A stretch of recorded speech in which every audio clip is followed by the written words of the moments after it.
Esta es la segunda parte del tema la restauración del derecho de linaje. En la primera parte estuvimos hablando de Coré, un varón de Dios, un hombre que tenía sobre él, la bendición de ser de la tribu de Leví, la tribu que Dios escogió para el sacerdocio y para el servicio de la casa de Dios. Era un tremendo honor, un tremendo privilegio, un tremendo legado que él recibió cuando él recibe esta bendición de ser parte de esta tribu escogida por el Señor para ese servicio en particular. Eso lo distinguía del resto de las tribus. Cada tribu tenía su propia bendición, pero estar en la casa del Señor, ser servidor en la casa del Señor, ser un hombre que llevaba sobre sí este honor era muy importante. Y Dios indudablemente estaba sobre este varón. Además le dio sabiduría y le dio un liderazgo en medio del pueblo. Era un líder del pueblo y fue parte del consejo de Moisés, del consejo consultivo de Moisés. Siendo parte del consejo consultivo de Moisés, él entró en su corazón la envidia, el deseo de tener lo que tenía Moisés, lo que tenía Aarón en cuanto a autoridad. Se llenó de celo ministerial y atentó contra la autoridad de estos líderes espirituales que eran Aarón y Moisés. Contaminó a 250 hombres, los arrastró en una sedición, en una revolución contra la autoridad para sacar a Moisés y a Aarón y ponerse él delante del pueblo como líder. Toda una historia que terminó en un juicio de Dios sobre Coré y todo su séquito.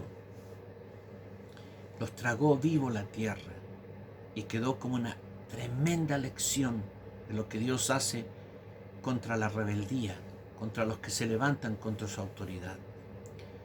Murió Coré, lo tragó la tierra a él, a su esposa, a su casa, todo, pero dice la Biblia, sus hijos no murieron.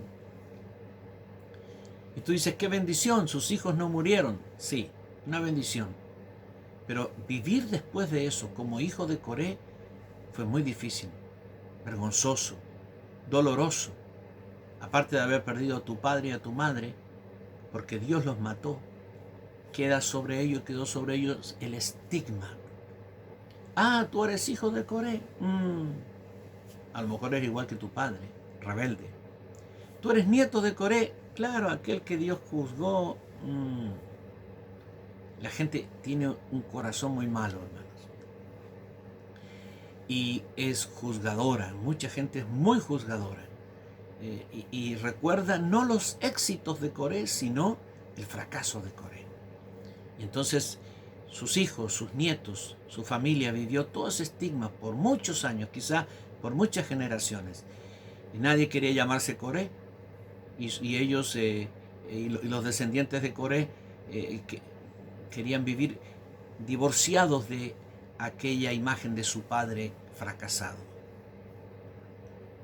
Pero Dios tenía el linaje y tenía el derecho que perdió Coré, estaba sobre sus descendientes, lo estuvo siempre. El honor, la unción, la gracia que Dios había depositado sobre Coré estaba sobre sus descendientes, solamente que ellos tuvieron que vivir el dolor hasta que Dios empezó a levantar descendientes de Coré y los hizo relevantes.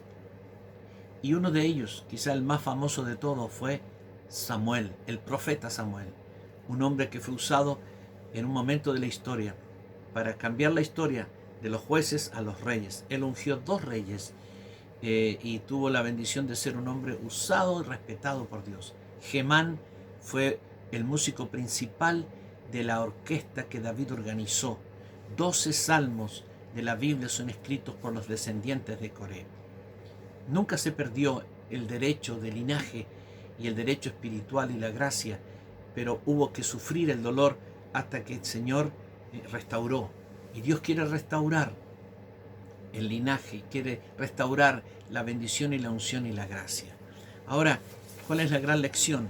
Que no importa qué pasó con tus ancestros, si fueron buenos o malos, cuál sea tu origen, quiénes fueron los que te antecedieron, pero tú tienes un destino glorioso que depende solamente de ti cumplirlo o no. El diseño de Dios para tu vida está, pero tú tienes que determinar, yo voy a alcanzar. No importa lo que pasó atrás con mis antepasados, no importa si fallaron o si tuvieron éxito, pero yo soy responsable de lo que va a pasar con mi vida de aquí en adelante. En la genealogía de Jesús hay 5 mujeres. La primera de ellas es Tamar. Jesús desciende de Tamar. Tamar era la nuera de Judá. Judá, hijo de Jacob. Tuvo 2 hijos. Uno se llamó el otro Onán. Fue un mal hombre. Fue malo y Dios lo mató, lo destruyó. Así que Tamar quedó viuda. El segundo hijo, Onán, tampoco hizo lo que Dios quería hacer a través de él, y Dios también lo mató. Murieron los 2. Y la mujer estaba viuda. Quedaba un tercer hijo, que era todavía joven, se llamaba Sela. Y Judá no quería darle a este hijo porque dijo, también va a morir. Y la mandó de vuelta a la casa de su padre, a la mujer. Y le dijo, espera ya hasta que crezca Sela y sea un hombre y se pueda casar contigo. Pero en realidad no quería que se casara, estaba buscando la forma de que no se casara. Tú sabes que en aquel tiempo había una ley que si moría el hijo mayor, el segundo tenía que casarse con la viuda del tercero. Era toda una ley, toda una tradición de ese momento. Finalmente esta mujer, sabiendo ya que su suegro no iba a hacer eso, esa mujer se viste de prostituta, espera en el camino. Jacob estaba viudo, estaba solo. Jacob la busca como prostituta y la embaraza, sin saber que era su nuera, porque ella se cubrió el rostro. Y al final nace un hijo, producto de esa unión de él con su nuera. Un pecado. Lo que hizo la mujer estaba mal y lo que hizo Jacob estaba mal. Así es que el hijo que nació fue hijo de una cosa mala. ¿Sí? Esta es la primera ascendiente que está mencionada aquí. Sí, saber que tú vienes de una relación mala, sí, ilícita, quizá no sea bueno, es como un estigma, pero ahí está. Jesús desciende de esta mujer. La segunda mujer mencionada es Rahab. Era una prostituta en Jericó que vendía su cuerpo todo el tiempo. Y ella fue esposa. Ella fue la única salvada con su familia cuando Jericó fue destruida. Y esa mujer fue la esposa de un hombre que fue ascendiente de Jesús. Así es que esta es la segunda. La tercera fue Ruth, una mujer moabita extranjera. Dios había dicho, ningún moabita entrará a la línea de Israel. Ningún moabita será parte de los descendientes. Sin embargo, Ruth se casó con Booz, y Booz es uno de los ancestros de Jesús. La cuarta mujer es Betsabé, de la cual nació Salomón. Betsabé y David adulteraron, y ahí hubo un crimen además. Así que mira, 4 mujeres con un pasado totalmente cuestionable. Y la quinta es María, la única pura. Así que Jesús tiene en su genealogía, y Dios no lo esconde. Están ahí esas mujeres. Podía haberlo escondido, podía haber hablado de los hombres nada más, pero hay 4 mujeres cuestionables en la genealogía de Jesús. Sin embargo, es Jesús, y Jesús no estuvo sujeto, no vivió bajo el prejuicio de lo que pasó con sus mujeres ancestras, con sus madres ancestrales. Sin embargo, él vivió la vida más extraordinaria. Nosotros tenemos que superar el pasado generacional. Quizá hay un estigma familiar. Quizá en tu familia siempre ha sido considerada una mala familia. Quizá hay iniquidad familiar. Se cometieron pecados que no han sido resueltos, y por causa de eso la familia ha sufrido y tú también has sufrido. Quizás has tenido una familia que viene de fracaso en fracaso, de fracaso en fracaso. Como me dijo un hombre, yo soy pobre, pero mi papá fue pobre, mi abuelo fue pobre, mi bisabuelo, estoy destinado a ser pobre. No, no estás destinado a ser pobre. Tú puedes cambiar tu vida, tú puedes cambiar la línea ancestral, tú tienes un derecho divino de tener una vida exitosa, un derecho de linaje divino porque eres celestial. Tenemos que construir una nueva identidad espiritual. Mira, entre los salmos que escribieron los hijos de Coré, quiero mencionar solo dos citas. Una en el Salmo 45, escrita por los hijos de Coré, eso dice acá, en el Salmo 45, versículo 10, dice: Oye, hija mía, y mira, e inclina tu oído, olvida a tu pueblo y la casa de tu padre, y deseará el rey tu hermosura, e inclínate a él, porque él es tu Señor. Las hijas de Tiro vendrán con presentes, implorarán tu favor los ricos del pueblo.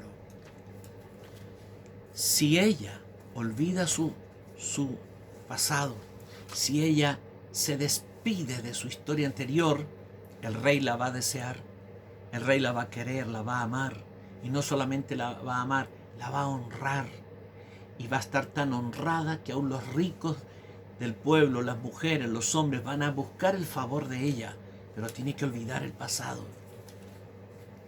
En el Salmo 84, que es otro salmo escrito por los hijos de Coré, dice, versículos 5 y 6, hablando de la característica de las personas que cambian las cosas con la gracia del Señor, dice 84, 5 y 6, bienaventurado el hombre que tiene en ti sus fuerzas, en cuyo corazón están tus caminos, atravesando el valle de lágrimas, lo cambian en fuentes.